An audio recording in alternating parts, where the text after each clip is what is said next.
I turn it over to Dr. Natonya Listach and the panel. So, hello everyone. I feel like I've been in church all day because all the panelists have been sounding all pastoral, and I am so not sounding pastoral. But I'm on here with my pastor friends, Jason and Rusty. And Rusty's actually the one who got us together for this panel. So, kudos to him for reaching out to all of us.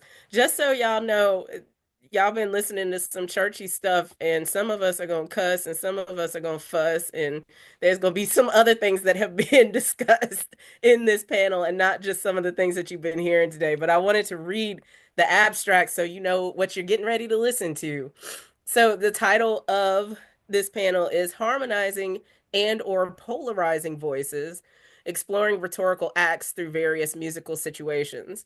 Music is a rhetorical instrument, an overture to hail audiences and amplify meaningful discussions of decorum or a well crafted lack of decorum.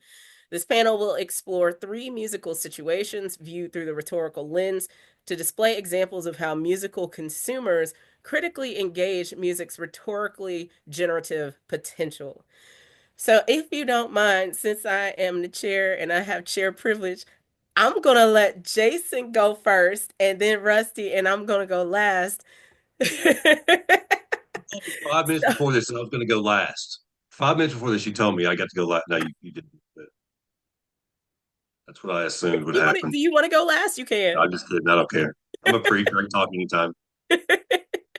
So, if y'all will introduce yourselves before you start speaking, and I cannot wait to hear what everybody has to say. I am Reverend Jason Mikel. I am a pastor from Nolensville, Tennessee, in the Cumberland Presbyterian tradition, and a PhD candidate under Dr. Johnson at University of Memphis. And when I get off my rear end and work really hard, I'll make everybody proud. I'm going to start first by sharing my screen and introducing you all to what we're doing. I hope I can do this. Does that work? Can you see? Is this good? Perfect. I want to talk about nostalgia as what we're the discussion we're going to have as far as music and rhetoric, and we're going to look at a desert blues album called Elwan by Tinarwen, which is a Mali band. It's been playing for the better part of 3 or 4 decades now. If you have been in class with me or been around me long, you know good and well I have done a paper or 17 on this group and this album because I'm fascinated with it. And I'd like to share you why. So this is what we'll do today. Begin with looking at a friend of mine named Ishu Bentarla. He's a family friend and my brother. He's a wonderful man. I'll tell you about him. We'll look at Tinarwen and some post-colonial Sahara histories for a moment. We'll do a brief recollection of nostalgia theory. Recollection, get it? That's the joke. L1 and nostalgia. We'll put those two together, and then end with nostalgia, relationship, identity, and this ubiquity of recollection that I think is important for us to talk about nostalgia. So here we go. There's my brother Ishu. This is not long after he was introduced to Southern um, mashed potatoes, and he ate all of them because they were wonderful. Ishu is a friend of ours. The first time we met him is when my mother and my stepfather wanted to go on vacation, and he owned a tourist company and took us on a tour. And the moment I saw this man in the airport, he was original. He had a smile that just radiated. A couple of days in, he was family, and we've been back since. And the right top picture there is pre-eating when he was still smiling and not stuffed. But that was just a couple of years ago when we went back and hung out. And we talk quite often. And the reason is this: is we were driving down the road that first trip. He had a thumb drive in the stereo. I was sitting in the front seat because I had car sick. My son was in the back, and we could connect through the rearview mirror, the visor mirror sometimes. And every so often we look at each other because these banger songs were coming on the radio, on the stereo, just amazing music. And I'd look at Philip, and Philip would look up at me. And finally, after a couple of days, I asked him about this music, and he smiled. He said it was his soul music.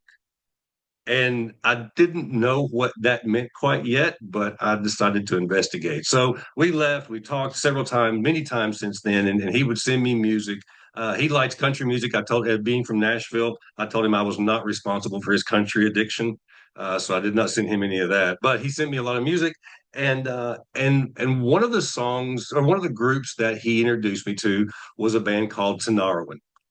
This is Tinarwen modern day. They've been around since the 80s, the early 90s.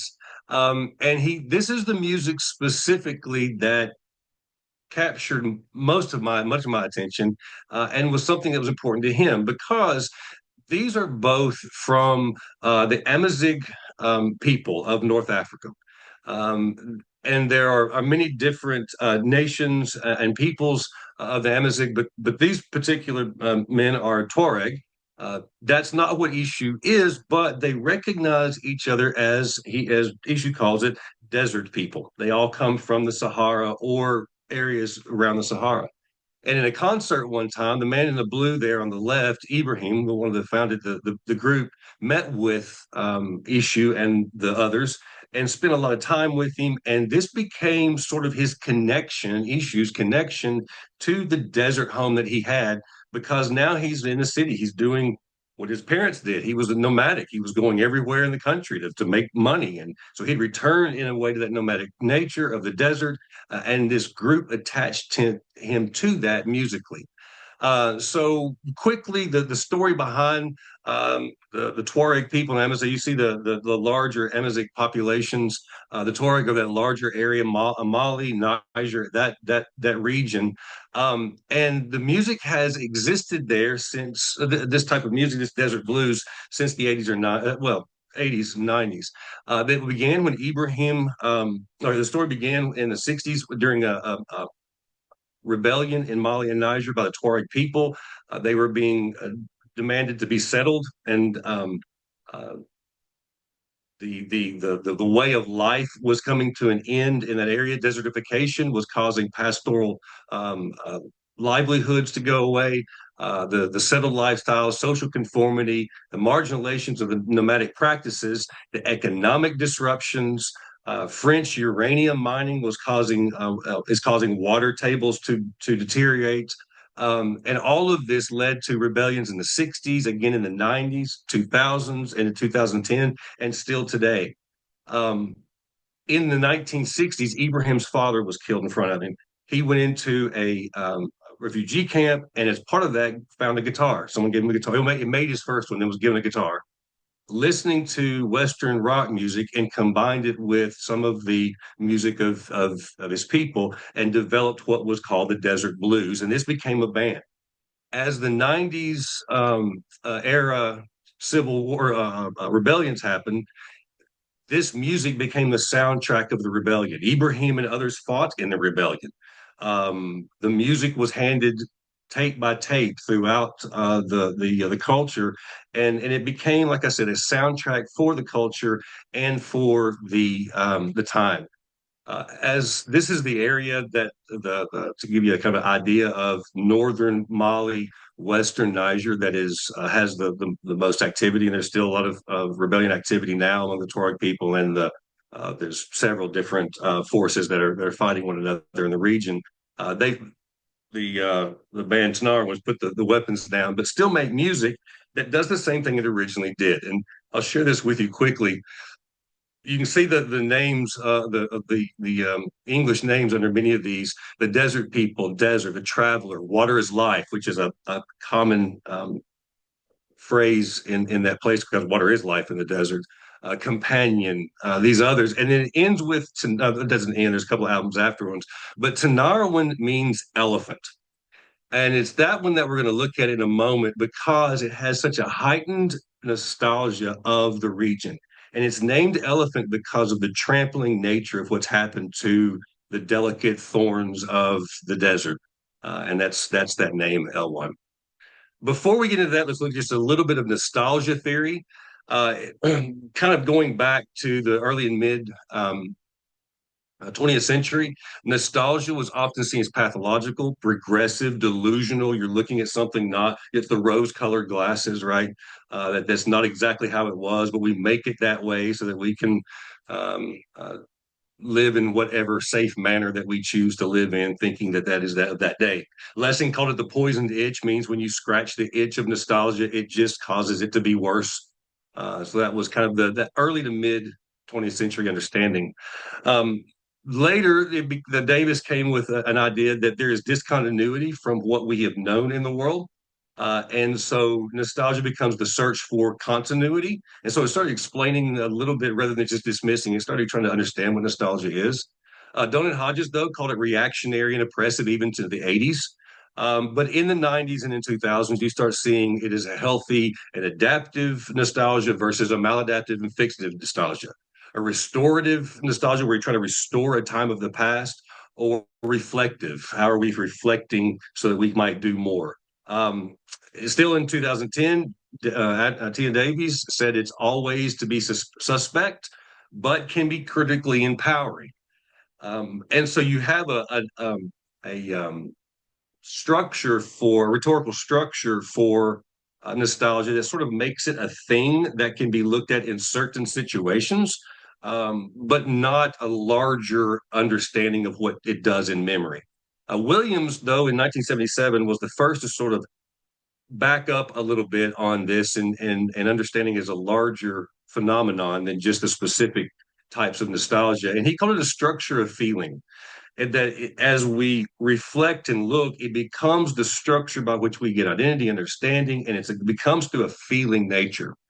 Tyler took that in 1995 and described it instead of a rhetorical structure and a way of looking at something. He described it like this.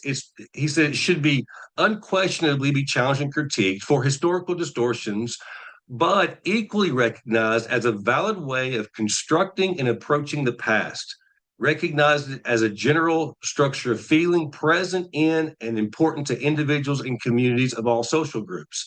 Thus, nostalgia from Tanakh is closer to everyday memory and meaning making processes than the other theory suggests, requiring some careful differentiation between the problem narratives and those general emotional validities. Um, so rather than being an explicit negative stance or even existing in the middle somewhere as a structure, Tanakh really put it an understanding of it exists. It exists across memory. And can be looked at in a variety of circumstances to understand how people gain identity and the sort.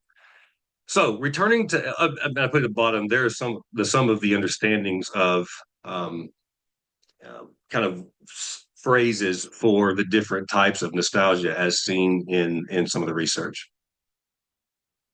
Going back to Elwan album again, Elwan, the album specifically addresses the trampling nature of corporate world, post-colonial world, the politics and powers of such, and does so in a manner that says that they've trampled on the very delicate nature of our home.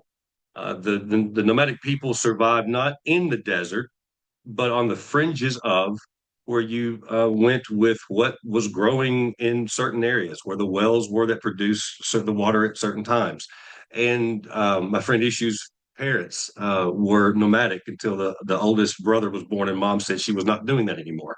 And so in this structure, as desertification happens, as efforts to marginalize nomadic lifestyles happen, they lost the ability to live in that environment, and many, like Issue, have had to find work elsewhere.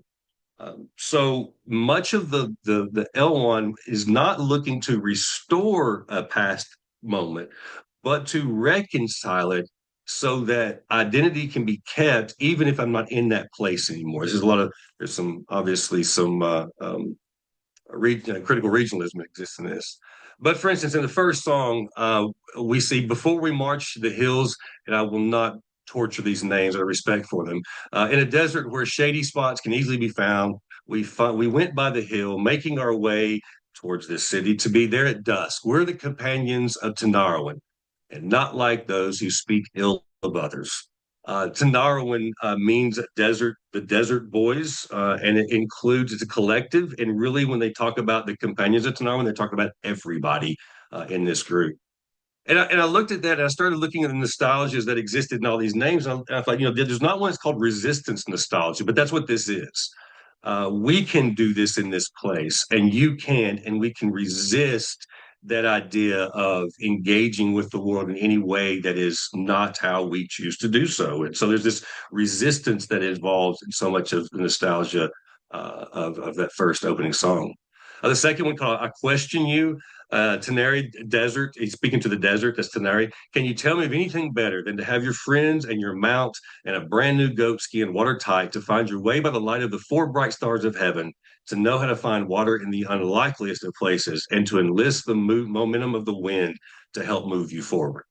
My friend Ishu grew up in the desert. He's no longer in the desert, but we went out to the desert with him one time. And to watch him, it started raining. I go to the desert, it starts raining, go figure. We all go inside, and the first thing he does is strap on a headscarf and he goes to the top of the hill, the dune, because that's what he did when he was a kid. I saw him walking out, and he disappeared into the night, and then he was back the next morning. I would have gotten so lost going over one dune. And yet that's just his nature of existing. And that was important even when it is no longer necessary. You can celebrate who we were and who we are in those times when we're not in that place. And so as he's driving along, there's this listening to the music that speaks the same things that he's done. There's a third one that I have, and I'll be done. This is what has become of the desert. The Tenere has become an upland of thorns where elephants fight each other, crushing tender grass underfoot. Later it says, let the strongest impose their will and leave the weakest behind. Many have died, battled for twisted ends, and joy has abandoned us. And I wonder, is there a fatalistic nostalgia when you look back and you're really fatalistic about what is coming because you have seen that such a disconnect from possibly the past? So as I'm thinking all this through, I finally had the question that I did not ask from the beginning that should have is then what is nostalgia? What is this thing? And I started trying to narrow it down. And every time I try to do it, it's sort of like holding water. It snuck out somewhere else.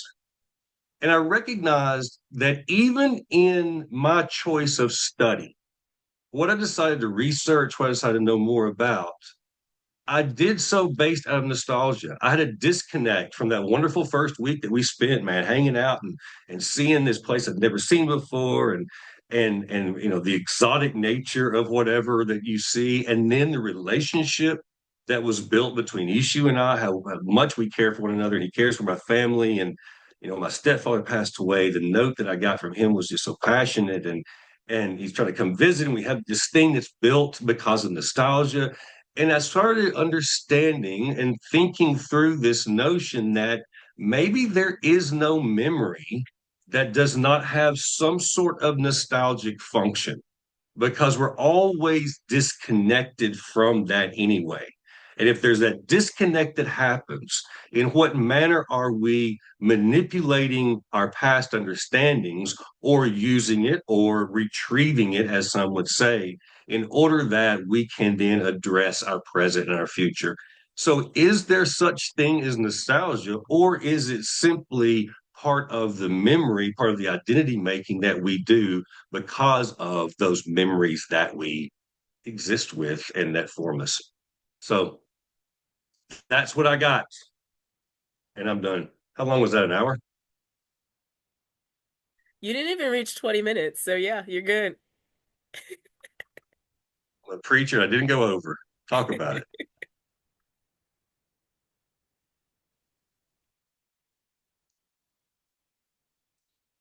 And that All is right. me. So I can stop sharing, can I? Oh, yeah. All right, Rusty, we're ready for you.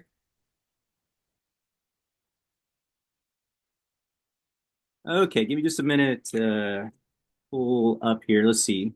It's been a minute since I've used Zoom, so I'm a little nervous here. Let's see. Um, Hopefully this will work. System setting.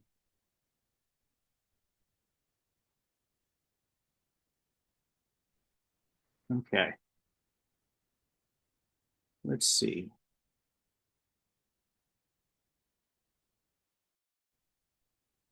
Oh Lord. Okay. Is this isn't showing on there, is it?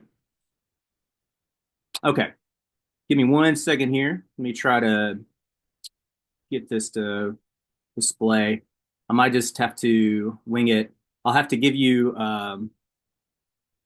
the deal here in just a second. Let me try this. Is this work? Still not working.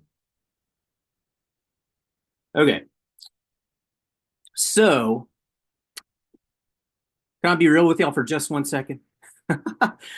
So my computer that I was using, I am a week. I'm in this buffer zone between two jobs. I finished working at Southwest Community College last Friday, and I'm going to begin at Baptist Health Sciences University here in Memphis Monday.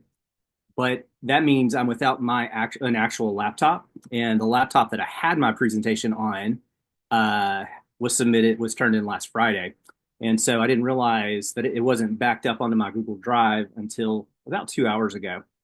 I have a presentation here, but this janky computer that I borrowed has some weird lock on it that's not going to let me show my keynote because I don't know this person's like password. However, I don't think it's necessary to show you anything for me to talk you through it. I will be able to see my keynote and my notes.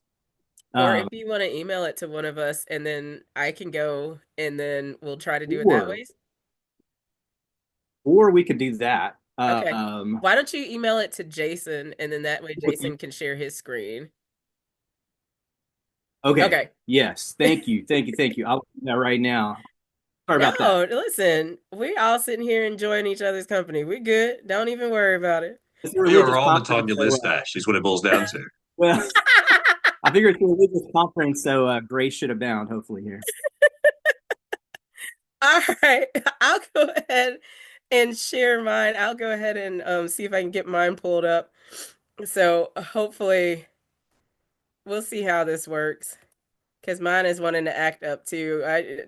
Like Dr. Johnson said, I am getting ready to start in this new role at my school, and they're supposed to be giving me a new computer. But when I tell you this old computer is fighting it on its last leg, so I feel you. I feel your pain. All right. So my presentation is called A Rap Battle Royale, Analyzing Rhetorical Strategies in Kendrick Lamar's Performance of Not Like Us. I don't know about y'all, but I have been thoroughly entertained by all the drama and all the theatrics and everything that has happened in terms of Kendrick Lamar and Drake's rap battle that they have had. So I said, okay, I am teaching a history of rhetoric class. How can I make this real for my students? And so that's where this came from. So when I look at it, I said classical, when we're looking at diss battles, when we're looking at rap, you got to understand the academic context behind it. And to understand that, you have to look at storytelling, especially if you are looking at African American people. So we know that storytelling has been long a part of the African American rhetorical tradition. We know that storytellers were the center of the community. They served as teachers, entertainers, and historians. And Africans brought this tradition with them when they were brought to America.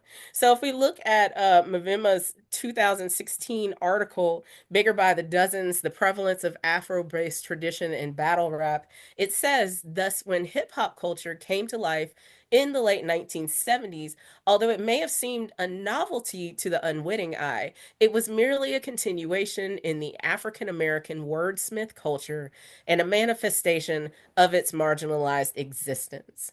So another way that African Americans show wit and art was by playing the dozens. Now, y'all know what the dozens is, but just in case there's somebody out there that doesn't, we're talking about a verbal game of talking about somebody's mother or somebody's other relatives using highly exaggerated and sometimes sexually loaded, humorous, ritualized insults. So, talking about your mama so fat that, she sat on the world and Skittles popped out, or sat on the rainbow and Skittles popped out.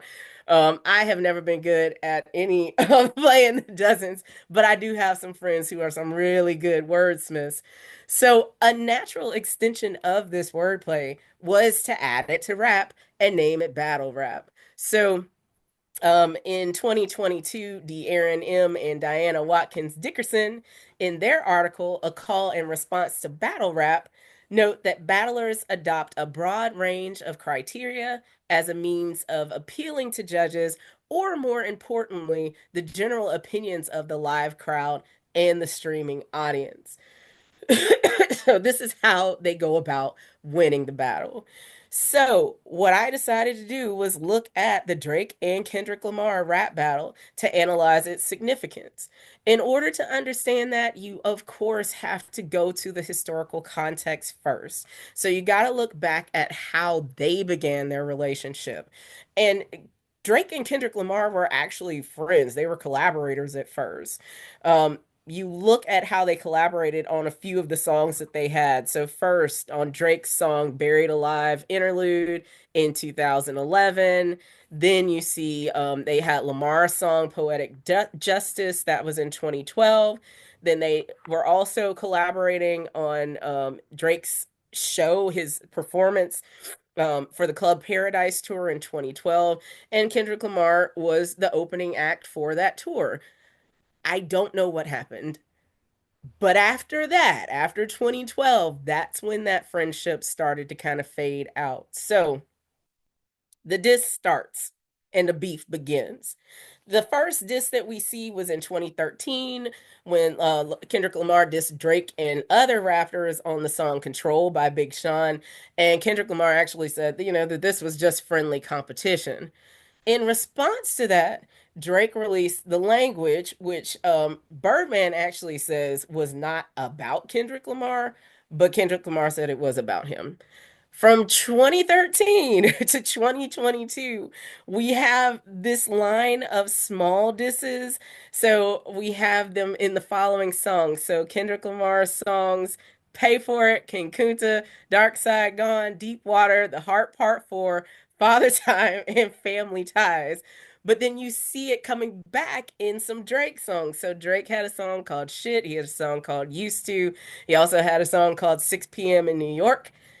And those were little disses. Now, because nobody could let it go, we had to go a little bit farther. So, the one that you can't see up at the top is First Person Shooter. That's J. Cole's song. Says that J. Cole said he was the greatest rapper and that Drake and Lamar were in the top three. But Kendrick Lamar responded with like that. Said, fuck the big three, it's just me. I'm so glad my kids have their headphones in right now so they can't hear it because we're about to do a lot of cussing. Then we have 7 Minute Drill, which was released by J. Cole. But then J. Cole said, nah, I don't really want to be in this battle. So he took it back. We have Push Ups, Tailor Made Freestyle, Euphoria, 616 in LA, Family Matters, Meet the Grams, Not Like Us, and then the Heart Part 6, which, I mean, who really remembers the Heart Part 6? Let's just be real honest about that. So, you see all the different disses that were said in each of those songs and how each person responded. You also see how quickly some of these disses came. So you see, we have May 3rd at 9 a.m., then May 3rd at 11:06, then May 3rd at 11:58 p.m., then May 4th at 7:50 p.m. So they're coming back to back to back to back.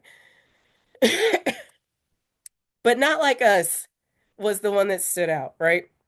So on June 19th, 2024, which just happened to be Juneteenth, the Pop Out Ken and Friends concert happened in Inglewood, California.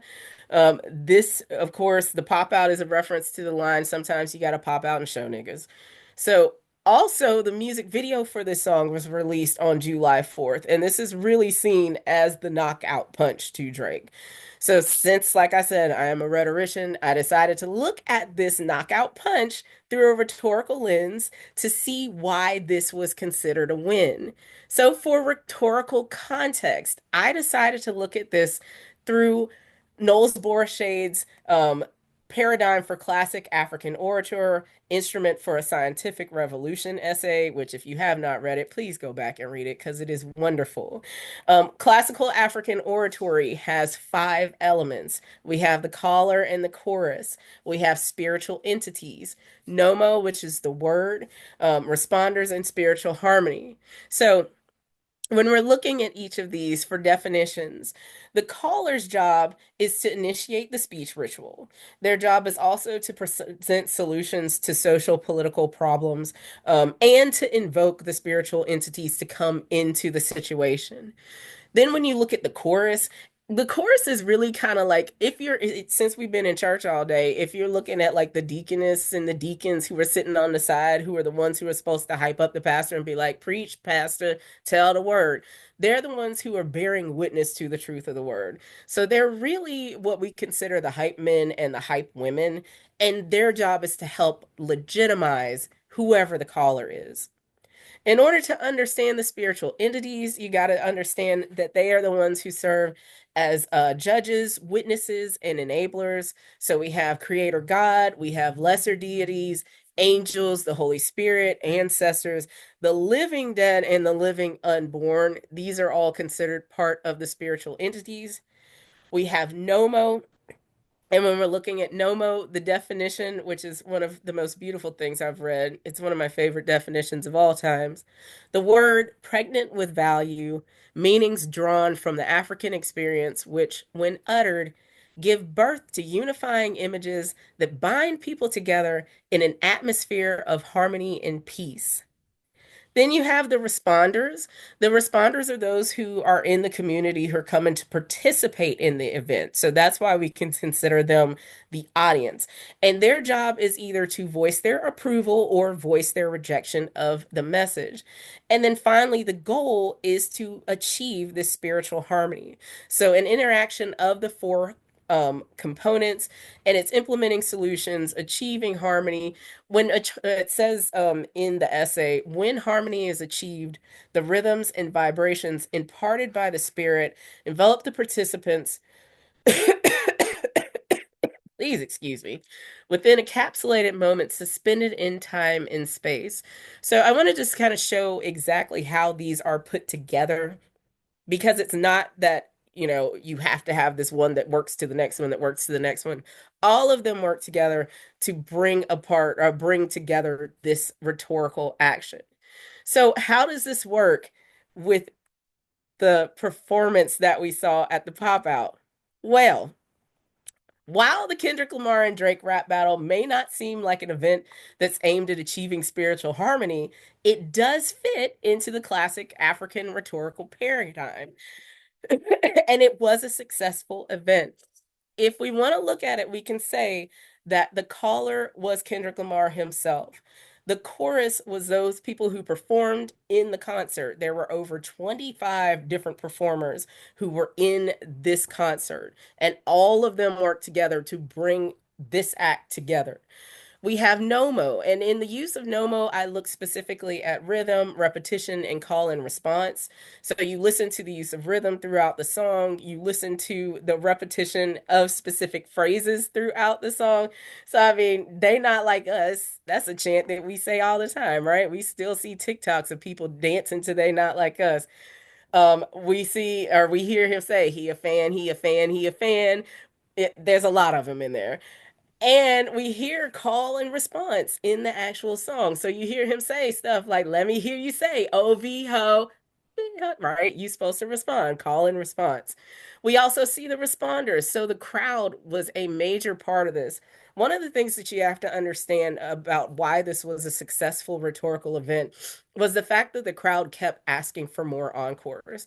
In fact, Kendrick Lamar did this song 5 times at the pop out.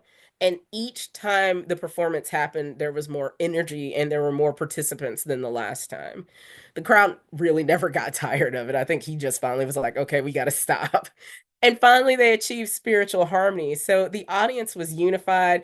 The performers were out there together. There were different sections and gangs that were out there together. In fact, Kendrick Lamar decided to take a picture. And I wanted to show you this because I think this really explains visually how unifying this performance was. So hopefully I won't have a commercial pop up first. The best value in tools just arrived near you. All right. There's a new Harbor Freight store. I'm not even in packed full of. All right, skip that. No, boy.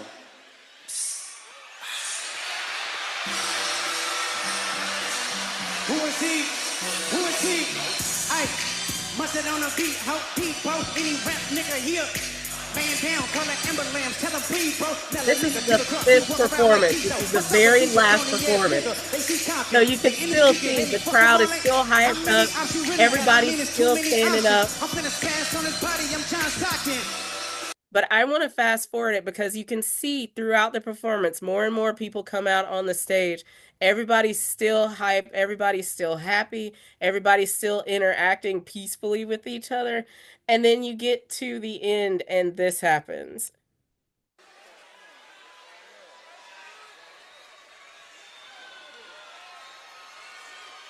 This is unity at its finest. Inglewood, California, y'all did this. Los Angeles, y'all did this.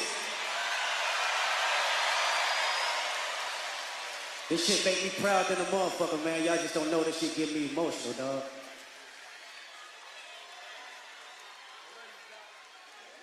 Yeah, man, everything.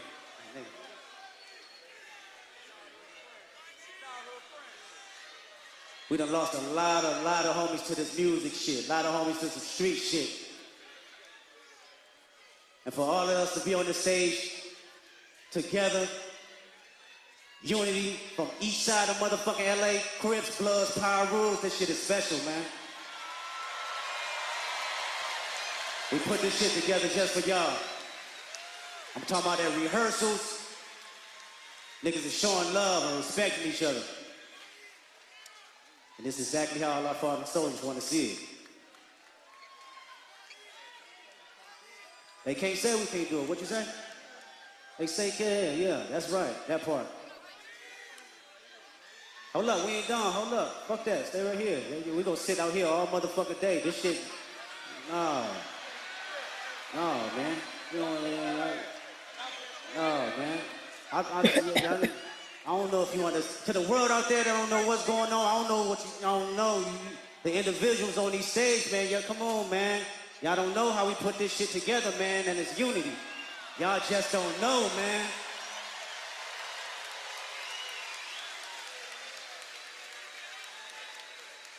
Everybody on this stage got fallen soldiers, but we right here, right now, celebrating all of them. This shit is special.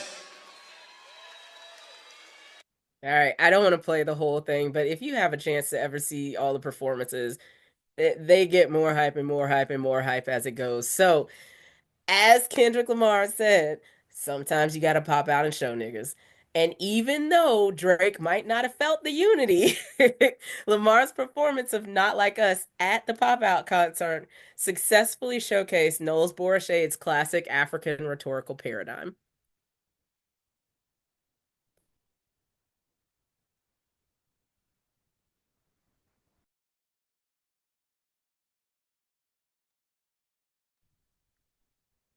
Rusty, I'm so sorry. Oh, that's good. We've been fighting trying to get his presentation to work, and then we realized that he was working on Mac, and I don't have a Mac, so. No, that's okay. I can talk us through it. I think it's a work in progress. So let me just start with this, y'all. I'll tell you a little bit about myself because I think that matters for why this topic drew me or kind of called to me. I grew up in rural West Tennessee on a farm. My dad was a farmer. We just grew up kind of a poor farm family in Northwest Tennessee, right before you cross the river over into the Boot Hill of Missouri. And the first 18 years of my life was very, you would say, country. And I don't necessarily sound anymore like where I'm from. I've lost a lot of the accent, but when I go back home, it comes back out for sure. The other half of my life, really a little bit longer now, a couple extra years longer now, I've lived in Memphis, which is in Southwest Tennessee, but it's a different country. I mean, Memphis is Memphis, right? We're not necessarily Tennessee in some ways. We're just kind of our own entity in some kind of cultural ways. But that has really shaped me in so many particular ways. And a lot of that has to do with a constant tension that I feel between people I love and people I'm connected to in both of those spheres. And I know a lot of farm people, and I know a lot of urban people, and I understand the differences, and I understand where people are coming from most of the time, not all the time, but most of the time. And so when I hear kind of any particular side, we're pretty much inflamed, and you know how the world is right now, where we are. Like, I understand when people are critiquing people, but I also tend to understand the humanity of the other side as well. And so I'm always looking for just a little ray of hope in this world. And I think part of being in a what I'd say is kind of a critical space, and I love to critique, and I think that's I'm trained to do that, and it's important to do social critique, rhetorical critique.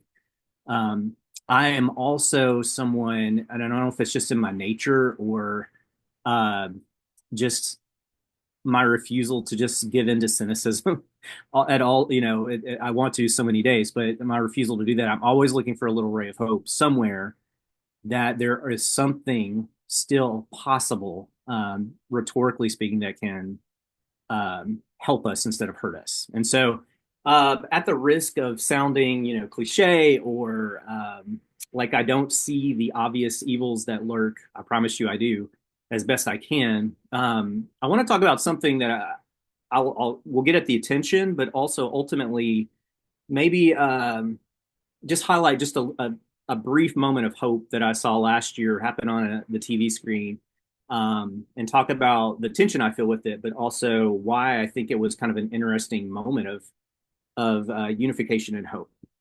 So if you could see my keynote, it would be the most kick-ass, amazing keynote you've ever seen in your life. Since you can't see it, I'll just claim it's amazing. But this is going to focus on Tracy Chapman's song "Fast Car" and Luke Combs, and she performing it at the 2024 Grammys. But before we get to that moment, I think it's important to just kind of go back in time to 1988. In fact, I'm not sure how many of you were alive then. I don't know where we all were at that moment, but I can claim having that audio cassette tape with pride. I am old enough to love my cassette tapes.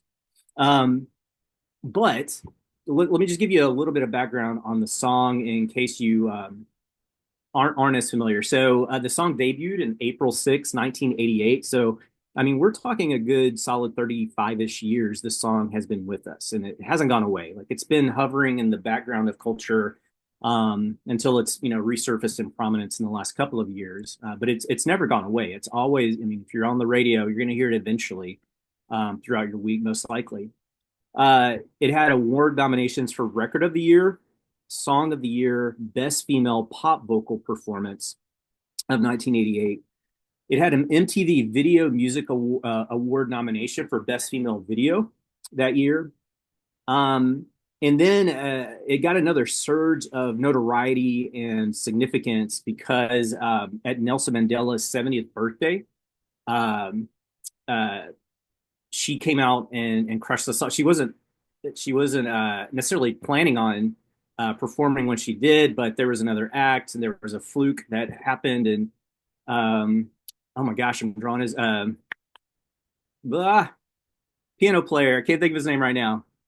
Anyway, he had some technical malfunctions, as I currently am right now, and so he couldn't come out. She came out, crushed the song. It was just this beautiful moment, surged it in popularity even more, and circulated amongst culture. And then it reached number 6 on the Billboard Top 100 that year. So quite a bit of notoriety early on, and then has been a song that has stayed around for quite a while.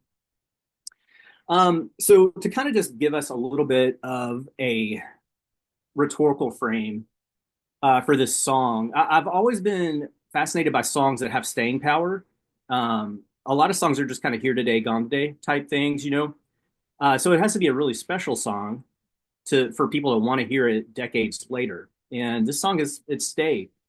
And we're going to talk about some of the reasons why in a minute, but I think a lot of it has to do with, this concept that's been around for a little bit here in the rhetorical world. And that's sort of a concept of something being hailed by a text and identification, just kind of that Burkean identification thing. And I know Burke, can be kind of old hat for some now and have some critique to it, but there is something to a simple text that calls to people, and for what I will say are various reasons, not uniform reasons, kind of collectively gather them into a unified space, at least for a moment.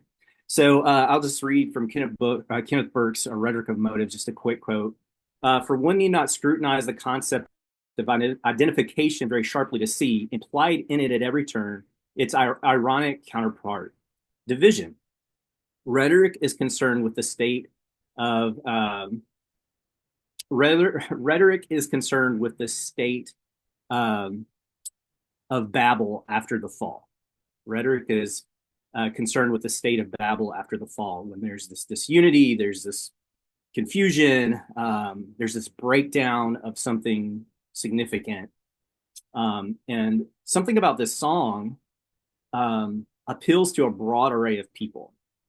And there's lots of things that go into it. And so I think this is an interesting text to kind of consider, something that kind of reverses the rhetorical babble, if you will, in a certain kind of way. So I want to just kind of read off to you a few texts from within the lyrics of this song, and just to explore quickly why it might appeal or cause people to be hailed and identify with it, from kind of rural and these small town spaces, urban spaces, and suburban spaces in between. So I'll just read a few snippets here.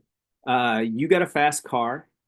I wish I could just like strum this on the. I can't actually strum on a guitar, but I don't have my guitar with me. And I'm definitely not going to sing it for you because I'm not good enough for that. But you got a fast car. I got a plan to get us out of here. I've been working at the convenience store, managed to save just a little bit of money. And so she wrote this song when she was living outside of Cleveland, Ohio.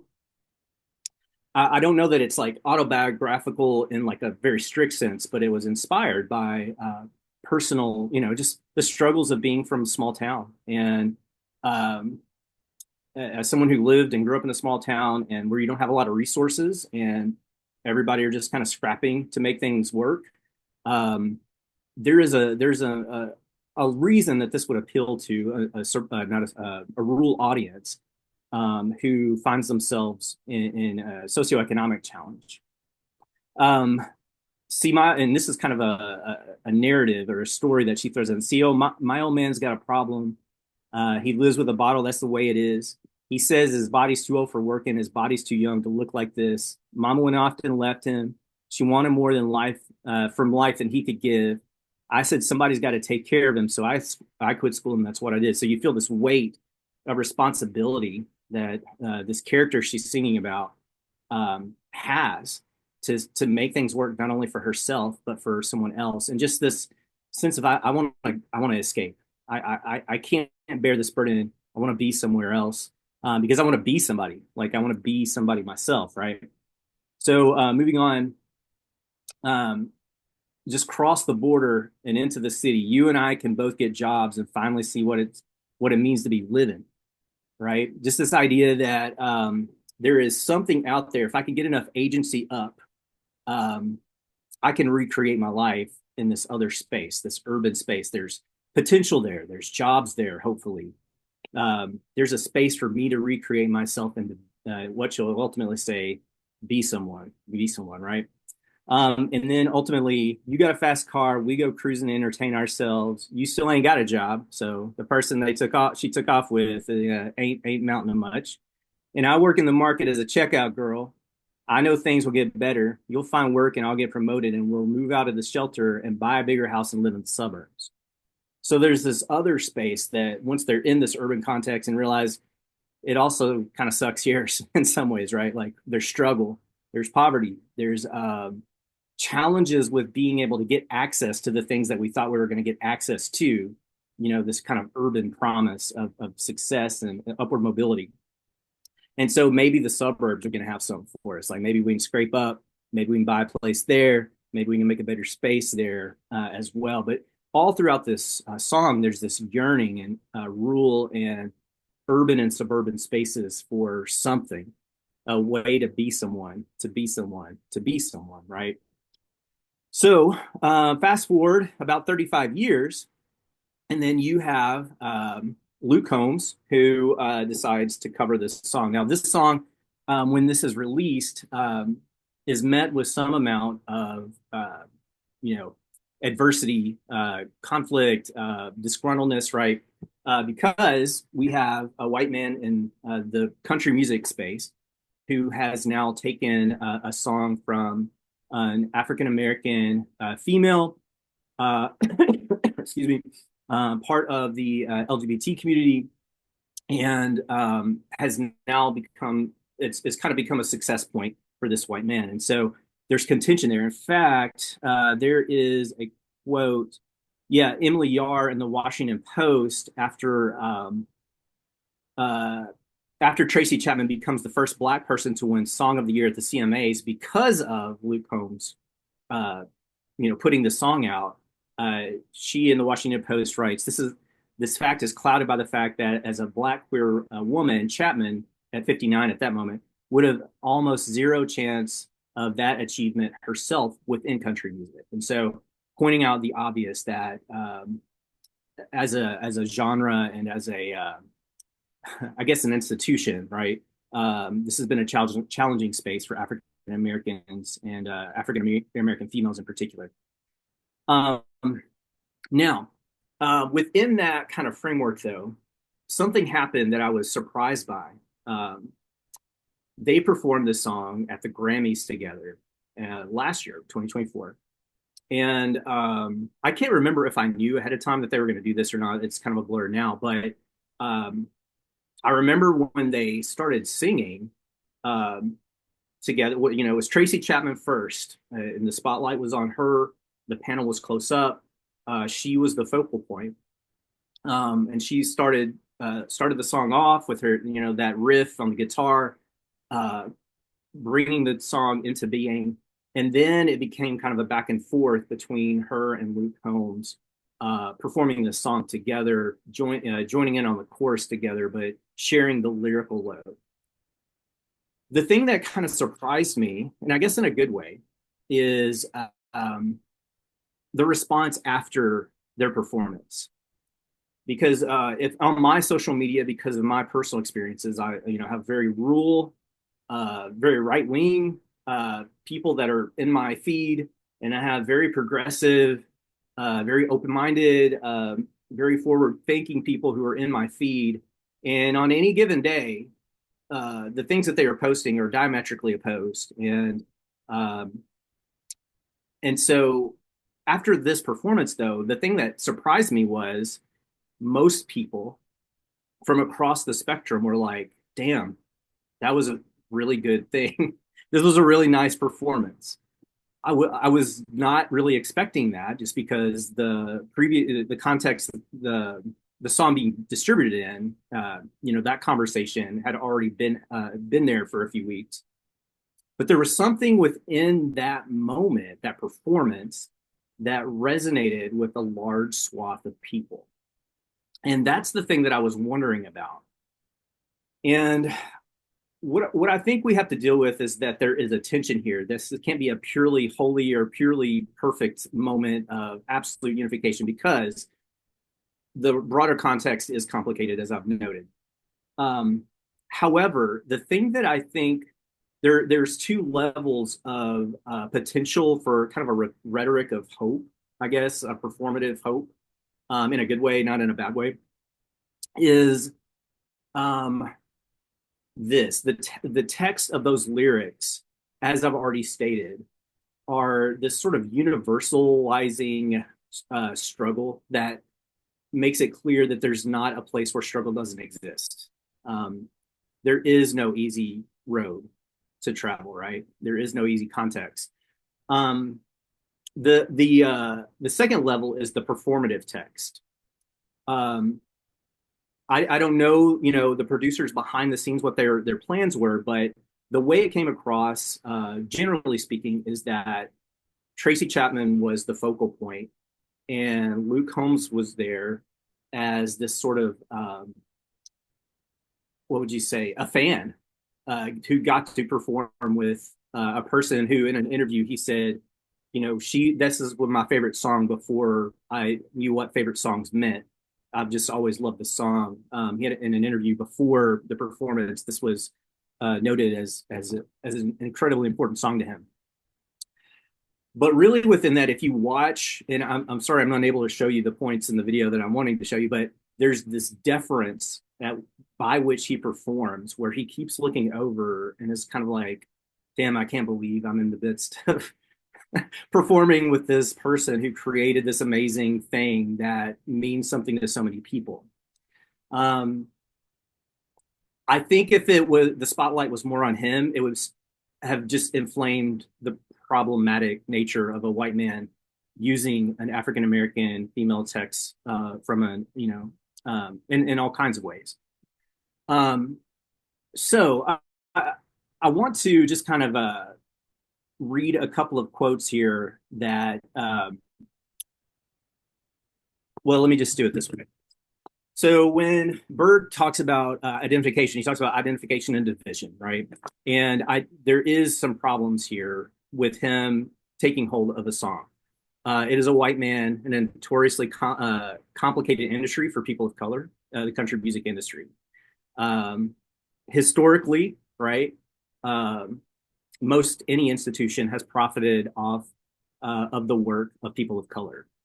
And it was certainly the case in the industry that as albums were sold, the song was sold, that would be the case, right? So there is absolutely these points of contention and division. There's also these other maybe rays of hope that I just want to highlight as well. The lyrical content is universal. Now we localize it to ourselves. I think when we listen to the lyrics, that's the genius of her lyrics, is they appeal to us all, but we apply them to our own context. This was a white man performing in deference, in what'd you say, appreciation and admiration for the work that Tracy Chapman did to give the world this song. And then there's the exposure now of the younger generation. Like my kids only knew of the Luke Combs song because that was the one on the radio. And then I had the chance to be like, no. Give me Spotify. Give me Spotify. We're driving down the road. Let me play you the For Real song. And so to have a chance to teach my kids, listen, this is the person you need to know about. She was the genius that created this. And now here's this whole other album that I used to have the audio cassette tape of that we need to be talking about. Because that album, by the way, y'all, is a masterpiece, not just that song. I'll say just a couple other quick things. Michelangelo has this quote that's kind of lingered with me for a while. He said, I critique by making something beautiful. And I think there's something to that in this song. It's a beautiful, catchy song that's got some somberness to it. But I'd also like to kind of spin that in a Burkean thing, is I consubstantiate by making something beautiful. It's possible to create a text that can put people in a unified terrain for different reasons, not for the same reasons necessarily, but something that can be a salve to a larger diversity of people. So the last thing I just kind of jotted down is musical genre terrains can be traversed with a performative expression of goodwill and deference. There is a danger of the particulars of the originator's identity, in this case, Tracy Chapman, to be overlooked or exploited. But there is also hope of common ground based on common struggles.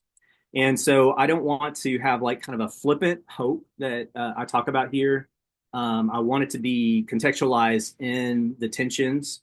But I did want to just offer, just a slight ray of hope peeking through the clouds that there can be a way of honoring the work of people that are different than us, that also unifies us instead of exploits that work and creates further division.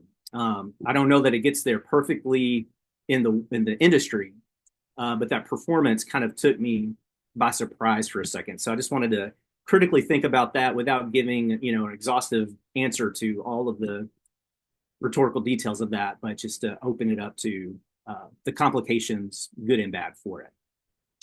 Okay, that's all I got. Thank you, Rusty. All right, we got about 12 minutes left, so we'll open the floor up for questions.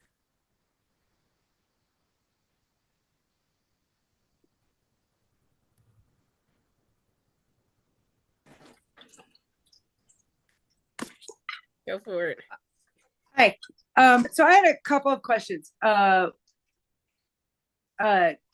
One, you were sandwiched by these two white guys, and we didn't get a chance to applaud you. And I wanted to do that because you were awesome, and I really appreciated what you had to say. And something occurred to me when you were talking. Is the fact that Drake is Canadian, does that mean that like some of the Trumpers are going to have to pretend to like Kendrick? Like I'm like, what's going to happen with that? Anyway, so thank you for that insight. Not that insight, but what you brought. Rusty, what blew me away with the fast car performance was the audience. And we brought this up earlier, or maybe it was yesterday. No, I think it was earlier today, about audience participation and audience response, and particularly with the call and response sort of happening. What blew me away was, regardless of age, regardless of race, regardless of any other indicator that anyone has as a human being, people all knew the song. People were crying.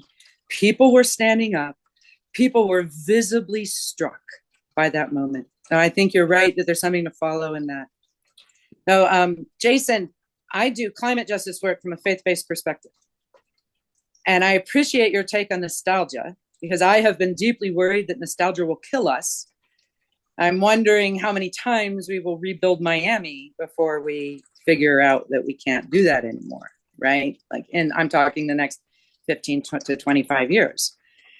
I appreciate your framing nostalgia in these different sort of ways in which it's active. I think the ubiquity comment, the unique ubiquity, I think one of your people had said, of nostalgia, I think means I have to kind of take what you're doing and recognize that I can't just dismiss nostalgia. I can't just do what I'm doing in order to combat nostalgia. In fact, I need to ally with nostalgia and see that there are many other ways. There might even be regenerative and restorative nostalgia. Particularly, as you were speaking, I kept thinking of a community in exile. Of course, any diaspora, of course. Some of that hope for what was that can be called nostalgia doesn't have to be crippling, right? In a way that I see it being crippling in the climate world, right? I see it all the time.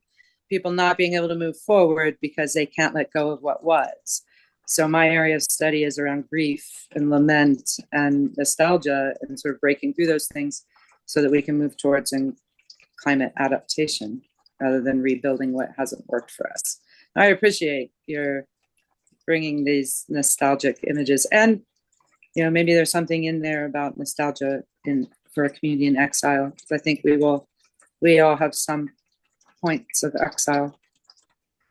There's a tension that exists in nostalgia. I think it exists very much in the crowd reaction in Rusty's piece as well.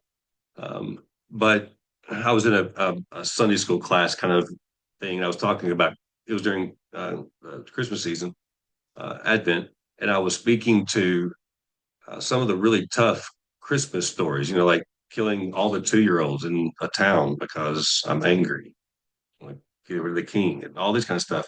And there was a woman there who was filling out her Christmas cards for people in the church. And I didn't see the world the same way anyway, but she said, do I have to lose everything about her recollections of Christmas and her understandings of Christmas? And this, and I said, no, you don't have to lose anything. It's what else can we kind of gain, right? And she started stacking these Christmas cards, like Norman Rockwell Christmas cards up in front of her, making a physical barrier in the midst of it because it was such a tension for her to let go of memories that in many ways were very good for her. Family memories of as a child and these sorts of things. But at the same time, that tension kept her, like you say, from being able to see anything new uh, in the situation. So how do we exist in that nostalgia? Because it's not going anywhere. How do we exist in it such that we try to speak to people who are in those situations? In the pastoral world, we have to deal with that. But in your world, then, how do we do so to be restorative? Becomes a real test of the power of nostalgia on both ends, I think.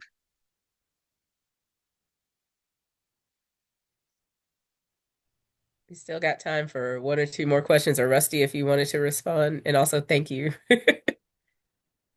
Oh yeah. No, yeah, the audience was an interesting part. I'll just say a couple of quick things. Like, you know, it was interesting because the first person you see stand up is Taylor Swift, who's kind of, I guess, this representative of pop, and now less country. But Brandy Carlisle and her wife were there, and she's a prominent member of the LGBT community and kind of a folksy, prominent folksy artist now.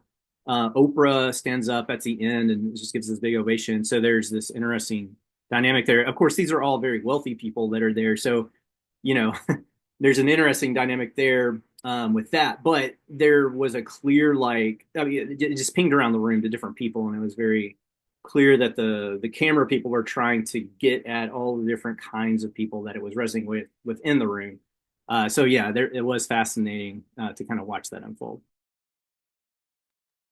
Michelle, you got your hand up?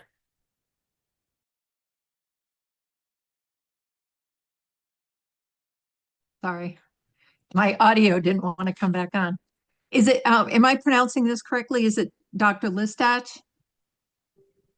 Yeah, look, and then I couldn't tell if I turned mine on. You can call me Natonya, but yeah, Dr. Listach.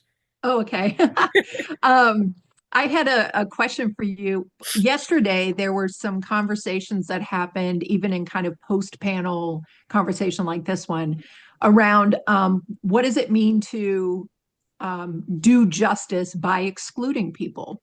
That if folks are not willing to be part of justice movements and actively working against them, that the move to exclude can actually be a faithful and justice move.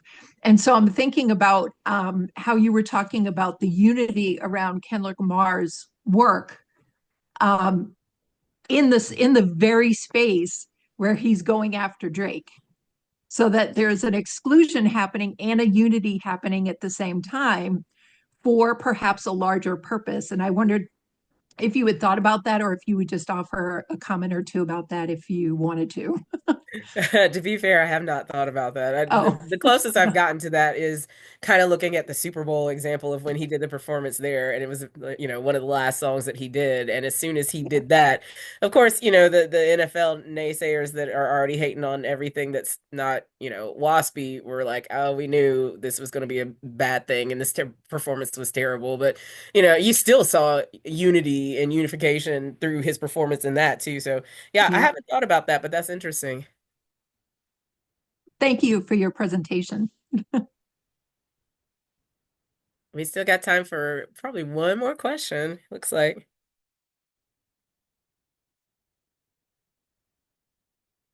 Or I can just yield the floor to Dr. Johnson.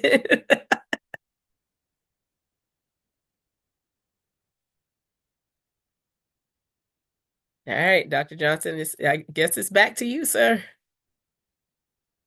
Hopefully he is there. Nope, I'm here. I'm here, clicking on buttons and stuff. All right. Well, good. I don't checking in the chat. I don't see any questions there. So let's give it up for this panel. I thought it was an awesome panel.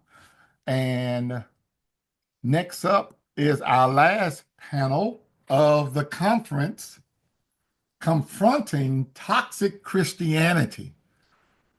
A womanist perspective. So we're going to take a break. We'll be back at 4:30 for that panel. See you then.